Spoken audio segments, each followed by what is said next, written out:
Hello and welcome to another one of D's ADD videos. Today we're going to look at a slightly more advanced example of percent composition. So the question is, how much in grams of each element, I kind of cut that off there, is in 75 grams of calcium carbonate, the solid. So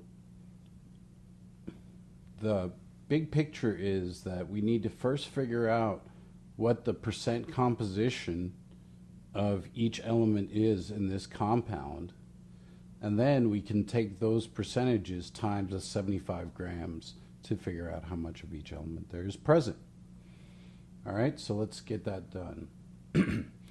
The first step in doing this is to find the molar mass.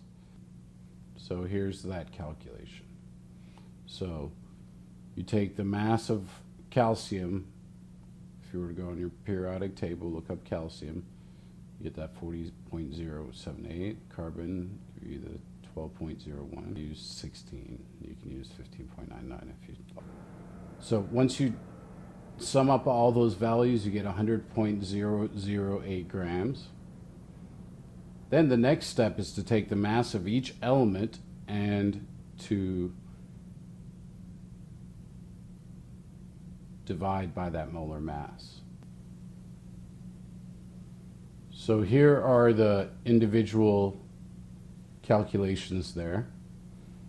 And your first checkpoint is to make sure that when you tally up your percentages, they add up indeed to 100. Okay? They've got to add up to 100 there. So the next step here will be to take each one of these percentages and multiply them times the 75 grams to figure out how many grams of each element we have left. So when you do that, you get 30.03 grams of calcium, 9 grams of carbon, and 35.97 grams of oxygen. If you add those up, you should get the 75 grams. That's your second checkpoint. All right? So let's recap what we did. We first found the molar mass of our compound by looking up the weights on the periodic tables for each of these elements. Because there's 3 oxygens, you have to multiply your 16 grams for 1 oxygen by 3 of them present.